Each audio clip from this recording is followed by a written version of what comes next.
Chapter 1. The House on Blackwood Hill.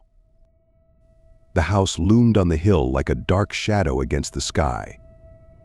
Sara and Michael had bought the old Victorian mansion for a fraction of its worth, lured by its historical charm and the thought of restoring it to its former glory. The realtor had been eager to sell it, too eager perhaps. She had made an odd comment as they signed the papers: just, "Don't mind the noises at night." Sara had laughed at the time, brushing off the words as a joke. But now, standing in front of the sprawling, Gothic house, she felt a shiver run down her spine. The windows, dark and tall, seemed like eyes watching her every move. "You okay?" Michael asked, snapping her out of her thoughts. Sara smiled, though uneasily. Yeah, just. It's bigger than I imagined. Michael wrapped an arm around her. "It's going to be great. We'll fix it up, make it ours. And it's a bargain. Think of all the history." But something about the house didn't feel right. As they walked inside, the creaking of the floorboards beneath their feet echoed like whispers. The air was thick and cold, despite it being the middle of summer. The realtor's words echoed in Sara's mind again, this time less amusing. "Don't mind the noises at night." Chapter 2. Whispers in the Dark. The first night was uneventful, at least for Michael. He fell asleep almost immediately, exhausted from the day of moving and unpacking. But Sara couldn't sleep. She lay in bed, staring up at the high ceiling, listening. It was faint at first, like the murmur of distant voices. She strained to hear, thinking it might be the wind blowing through the old walls. But then the whispers grew louder. It was as if someone or something was moving just beyond the door of their bedroom, speaking in low, unintelligible tones. Sara sat up, her heart racing. She glanced at Michael, still fast asleep, oblivious to the sound. Slowly, she got out of bed and tiptoed toward the door. The floorboards creaked under her weight, and the whispers stopped abruptly. She opened the door, peering into the dark hallway. The house was silent again, but the uneasy feeling lingered, like she wasn't alone. In the hallway, a tall mirror stood against the wall, its surface clouded with dust. As Sara passed it, she swore she saw something move in the reflection, just a flicker, like a shadow darting past. She stopped, her breath catching in her throat, and looked closer. The reflection showed the empty hallway, but for a brief moment, she thought she saw a face. A pale, hollow-eyed face staring back at her. She blinked, and it was gone. Shaken, she hurried back to bed, trying to convince herself it was just her imagination. But deep down, she knew something was wrong with this house. Chapter 3. The Diary of the Past. Sara couldn't shake the image of that eerie face in the mirror.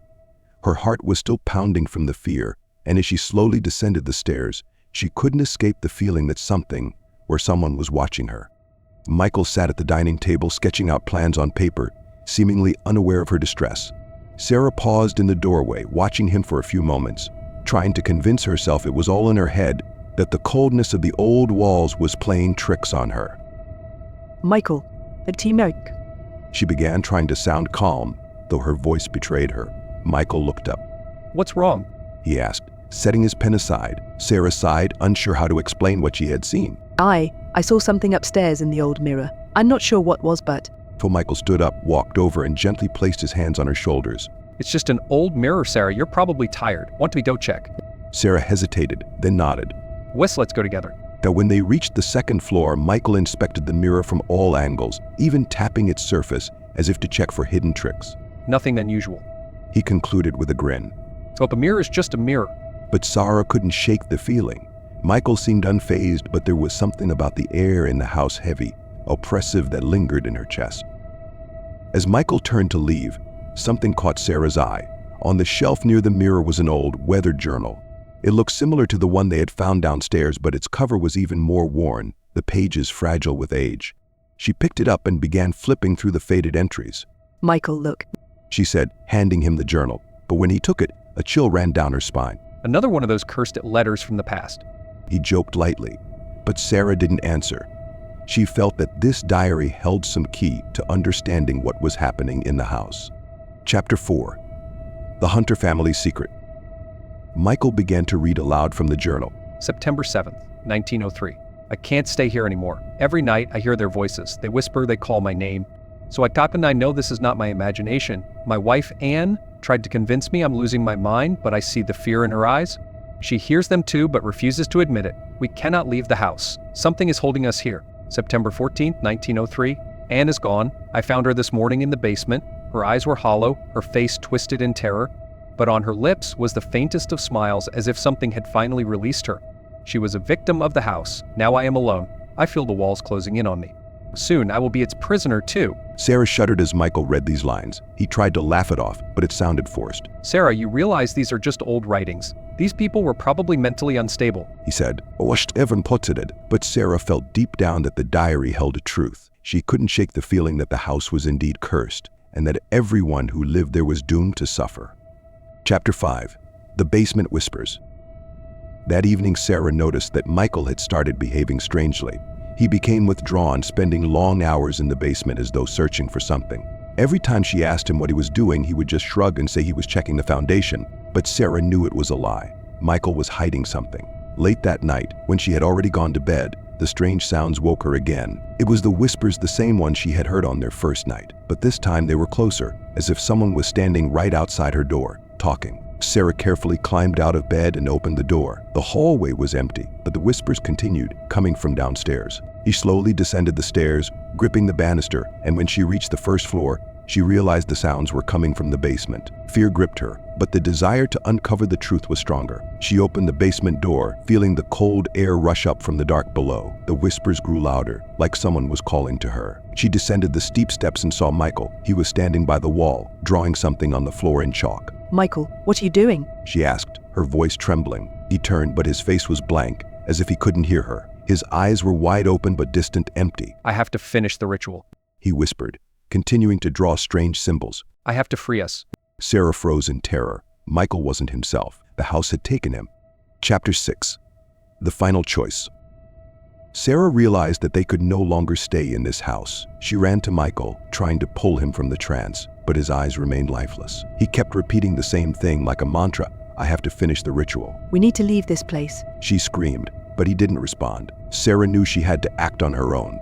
She had to find a way to stop the ritual and save Michael. The next morning, she went to a local historian, a man named Jonathan Crane, who lived in the nearby town. He knew the history of the Blackwood Hill house and had warned them before they bought it that it was steeped in darkness. That house was built on cursed ground, he said, flipping through old records. The Hunter family, who lived there in the early 1900s, conducted occult rituals. They tried to summon ancient forces, but something went wrong. Since then, everyone who lives in the house gets caught in its curse. Sara held her breath. Is there a way to stop this? She asked, knowing that her time was running out. Crane sighed. But the only way to end the curse is to finish what the Hunters started, but it requires a sacrifice. Chapter 7. The Ritual's End. Sara returned home, feeling the weight of what Crane had told her. She knew there was little time. Michael was nearly gone, lost to the house's will. His eyes were dark, his movements mechanical. He was no longer himself. When Sara entered the house, the atmosphere was even more oppressive. Michael was in the basement again, chanting in a low, eerie tone as he traced more symbols on the floor. The symbols seemed to glow faintly, as if alive with dark energy. Sara. Michael's voice was barely a whisper, hollow and empty. You came to help finish the ritual. Sara approached, her mind racing. The historian's words echoed in her head. It requires a sacrifice. She knew that the house wouldn't release them until it got what it wanted. I won't let take you, she whispered. She stepped into the circle beside Michael, her heart pounding. Michael paused, looking at her with hollow eyes. For a brief moment, she saw the man she loved flicker through the darkness. He was still in there somewhere, but time was running out. I'm going to finish this, she said, her voice trembling but resolute. She knew what had to be done. She would offer herself to the house to save him. Chapter 8. The Price of Freedom. Sara knelt beside Michael in the circle of symbols. The house had taken so much already, and now it demanded more. But she wasn't going to let it take Michael. She reached out, taking Michael's hand. If you can hear me, trust me. For a moment, Michael's eyes cleared, and his grip tightened on her hand. No, you can't. I won't let you. But Sara had already made up her mind. She had to give herself to the house. She had to offer something greater than just her life, her will, her soul. I'll give it what wants, she whispered. But I'm not going to let it win. She closed her eyes, feeling the house's malevolent presence closing in on her, wrapping around her mind. It was like a dark force trying to consume her. But instead of surrendering, she resisted. She let the house take her, but only on her terms. She gave herself to the house, not as a victim, but as someone who would control it. The house had won so many battles, but this time it had underestimated its opponent. Chapter 9. The Final Night. Michael suddenly snapped out of his trance, as if Sara's presence had broken the spell. His eyes widened, and he pulled her closer. Sara, no, you can't.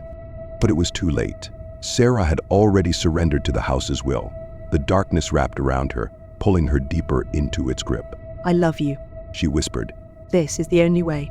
Michael watched in horror as Sara's body went limp. But the house, once cold and suffocating, suddenly released him. He felt the weight lift, the darkness recede. The ritual was complete. Chapter 10. A New Guardian. The next morning, Michael woke on the floor of the basement. The house was silent. The oppressive air was gone, replaced with an eerie calm. But Sara was gone.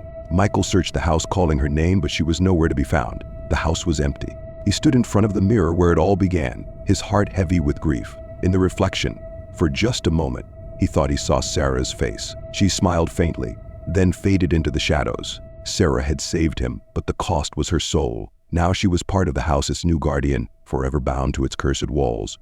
Epilogue. Years passed, and the house on Blackwood Hill remained abandoned. No one dared to enter. Locals whispered that if you stood outside the gates at night, you could hear a woman's voice calling out from the windows, a voice that warned trespassers to stay away. Michael never returned, but he would never forget the sacrifice Sara made. The house was no longer hungry for blood, but it remained a dark and haunted place. Sara's spirit kept it locked in eternal silence, protecting the world from the evil within.